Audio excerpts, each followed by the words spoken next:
Oh, go on.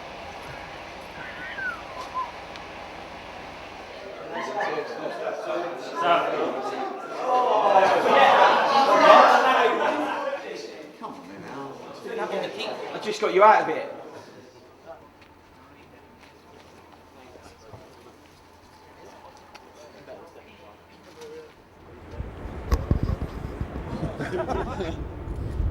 Now 40,000 Bristol City fans will be here on Sunday. That's going to be a special day, isn't it? Oh, for sure it will be. I mean, it'll be quiet around Bristol, I would imagine, but it won't be so quiet down this end, I know that.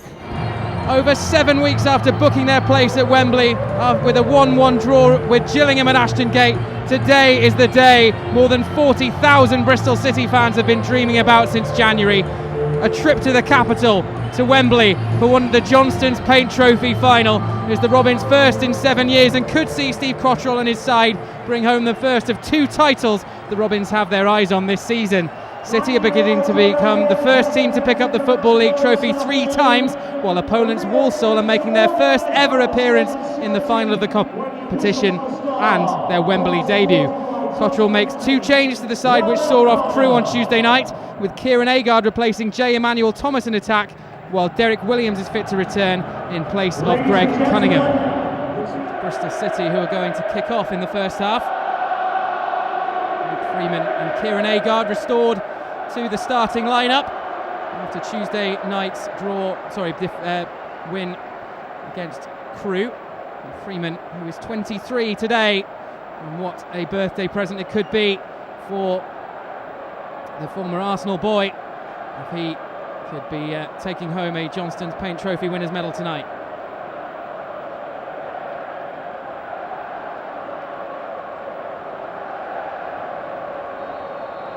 So it's Bristol City who get us started here in the big one in the capital. A roar goes up around Wembley.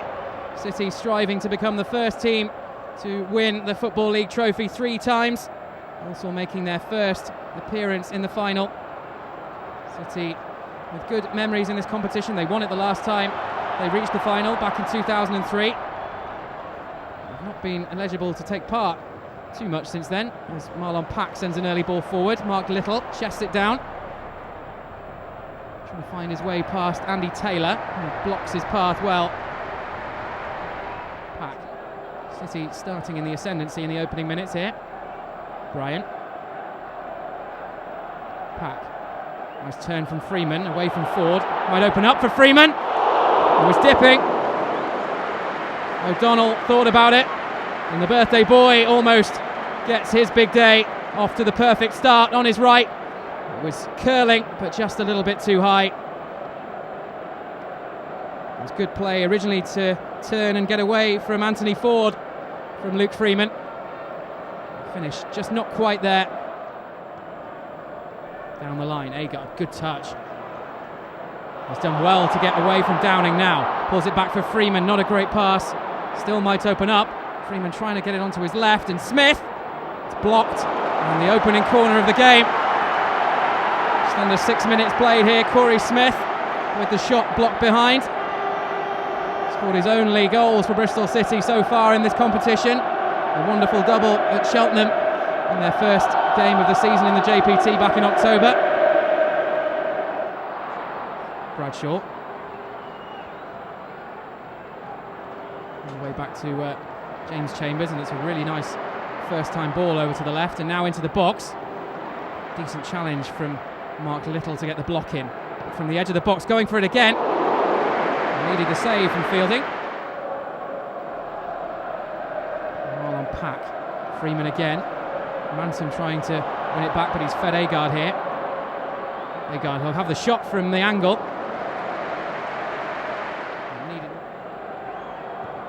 And swinger from Pack is a little bit further out, and it's in! Aiden Flint gets Bristol City underway, and it's the Robins who strike first in the Johnston's Paint Trophy final. 6 in his last 10, and it was a bullet header to get Bristol City underway.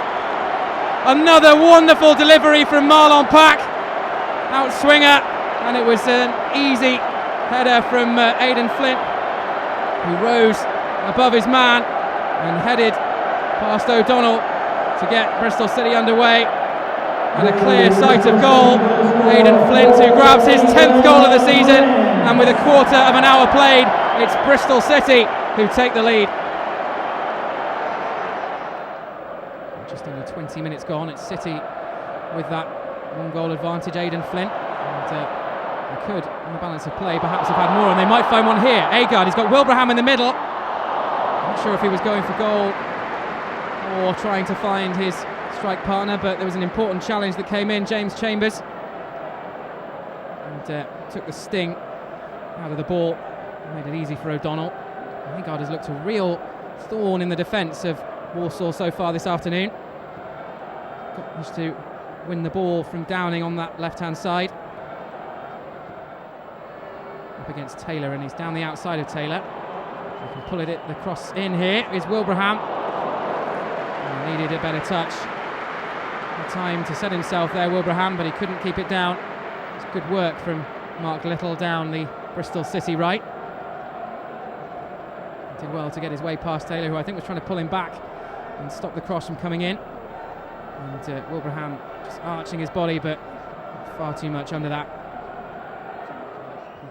Or two over it, but he'll leave it. It's into the near post. Flint away. Manton picks it up. And volleys horribly wide. And he hasn't scored all season, Sam Manton. Pack. Williams. Some space in front of Pack, and he might eye up a shot. He'll go for it, in fact. He had a nice curl. Sawyers, he turns away from Pack. Over to Perkis. He can swing it in here. It's a little bit high, but kept alive by Cook. Ailing away to the edge of the box. Taylor! Just for a second you wondered. I think Frank Fielding was worried too. Sat up nicely for Taylor. He struck it well enough. It wasn't too far away either. Real rocket of an effort from the Walsall left back. Really put his foot through it. And just a foot or so away over Frank Fielding's bar. And had the Bristol City goalkeeper thinking about it, certainly. First time at the new Wembley for the Bristol City boss.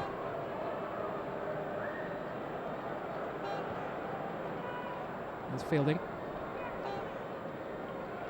And Flint. Flint forward over the top. Wilbraham chest it down here, and he's going to have a go. It was ambitious, certainly, from City's top scorer. And I don't think he thought he had anywhere really to go, the captain, as 1 minute is added on.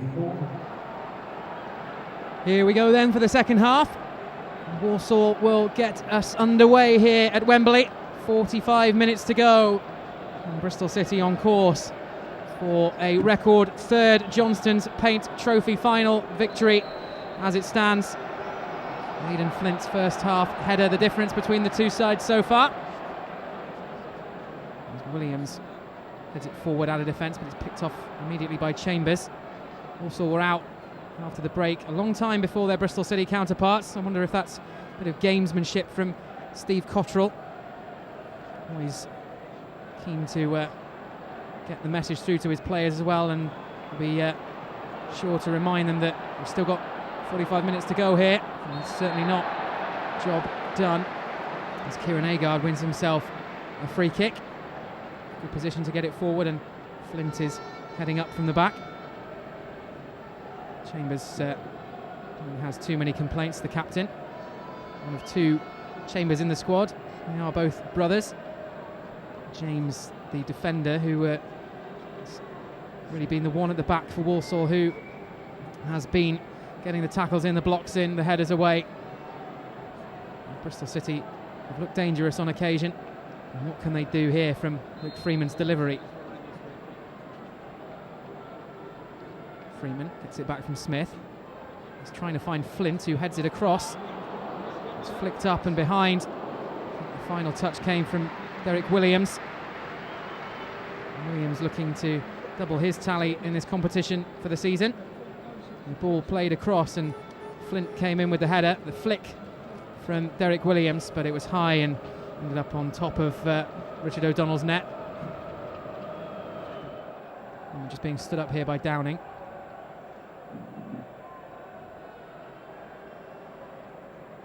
Freeman takes it on his right in the end. Little's there. The save is there, but Mark Little doubles the lead in front of the City end, and the man who's looking to win the trophy for the second year in a row might have just put City one step closer towards that goal. Ball came in from Freeman after he delivered it on his right.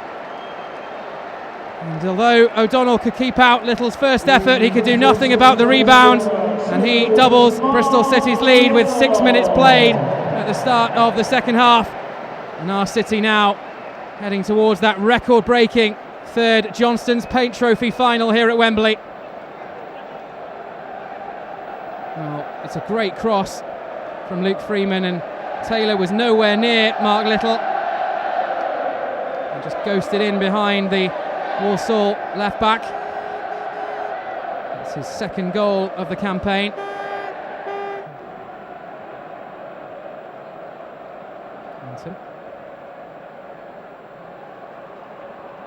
Good challenge from Ayling. And Little steps in. And Walsall get the throw.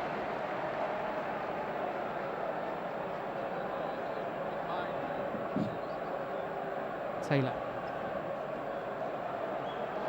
Cook away from Ayling, who fouled him. Advantage is played. He strikes the post. Here's Bradshaw. And away to safety. Well, delivery from Cook from the left-hand side. Managed to get his way past Luke Ayling. It was untouched by everyone fielding, backpedaling as it struck the post. Ford couldn't get the shot away from the rebound, and it found Bradshaw. A sigh of relief from the Bristol City defence, as he couldn't really bring it under control, and it ends up harmlessly behind. But it's the closest that Walsall have come, albeit inadvertently really, from a cross. Manton.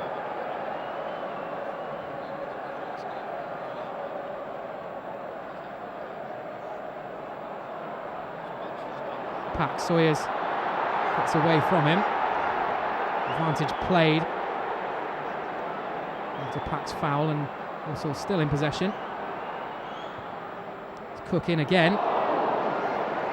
Fielding, I think, was a little bit worried about that one as well. This time a bit further away though from the Walsall left winger.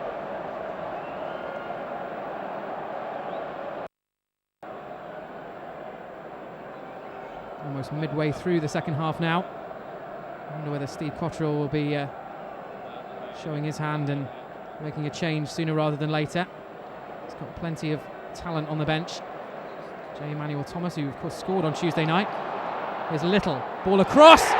What a save from O'Donnell, and Bryant off the bar, and it's in. Has it been given? No, there's an offside flag up. I think it's against Joe Bryant.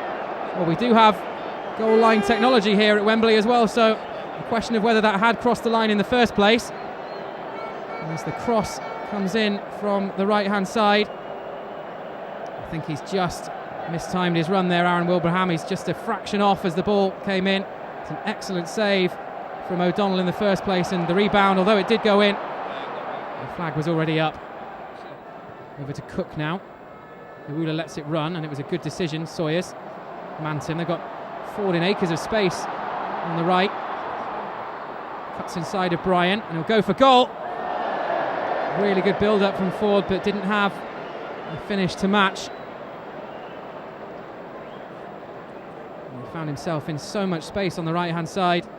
And he managed to shake off Joe Bryant. It's going to be a second substitution, and Ford, having missed that shot, is going to play no further part in the game this afternoon. There's also going to be 4 added minutes at the end of the second half as J. Emmanuel Thomas bursts forward from midfield, and he's caught O'Donnell almost. Picked up by Cunningham. He'll go for goal.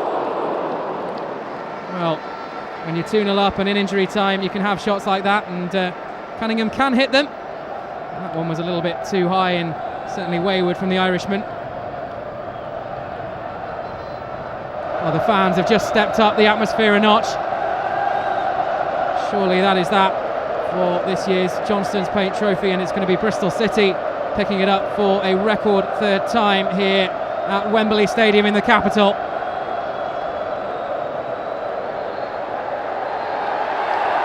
The final whistle goes, and it's Bristol City who lift the Johnstone's Paint Trophy for a record third time.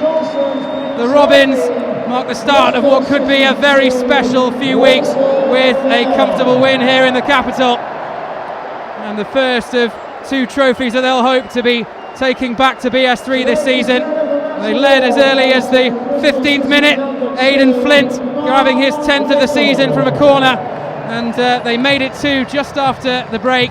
Mark Little pouncing after his initial shot had been saved by O'Donnell, and it's Bristol City who become the first team to win the Johnstone's Paint Trophy 3 times. It's disappointment for Walsall. Their first Wembley encounter ends in defeat, but Steve Cottrell and his men celebrate on the Wembley pitch, and it's they who will go up the 107 steps to the Royal Box to collect the magnificent trophy in just a few short minutes' time, and in front of 42,000 travelling Bristol City fans. What a day for the Robins here in London. Steve Cottrell turns to the Bristol City fans behind the dugout on the halfway line and just makes a gesture as though to say, this is for you. And Derek Williams, J. Emmanuel Thomas down on the pitch, they're celebrating. Mark Little walks towards the Bristol City fans behind the goal, and this really will erase some harsh memories for Bristol City here at Wembley. The last time. Could this be the icing on the cake of a season where Steve Cottrell and his Bristol City side lift their first league trophy in 60 years? We will have to wait and see, but for now it's a memorable afternoon at Wembley. Here comes Wade Elliott, and here come the Bristol City players in front of more than 40,000 Bristol City fans who have almost to a man all stayed in their seats here in the capital. And Wade Elliott gets his medal from the Football League officials.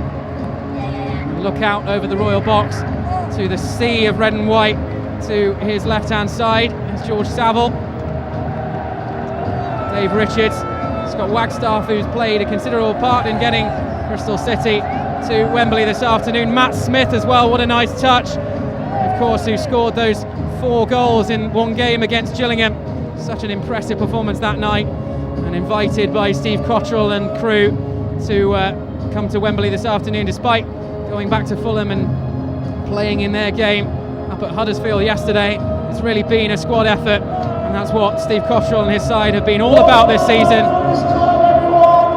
Steve Cottrell just gets a handshake from the Royal Box and just waiting to get everyone in position so that they can lift the Johnstone's Paint Trophy. It's quite a trophy, I'm sure you'll agree, and Wilbraham and Wade Elliott lift it together as 40-odd thousand Bristol City fans to our right go mad inside Wembley.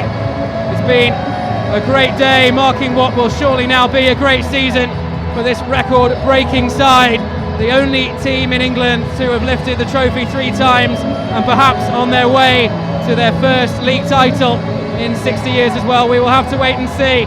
Carly Osborne as well is up there, who's really not featured too much for Bristol City this season. Of course, he's on loan at Colchester as well, but really showing just how tight-knit a group it is. Passed on to young Joe Bryant. Excellent season that he has had, and they'll just pass it amongst themselves, the Bristol City players. Marlon Pack really pulled the strings at the heart of midfield this afternoon. Aaron Wilbraham, 35 years young, extending his 100% record at Wembley this afternoon.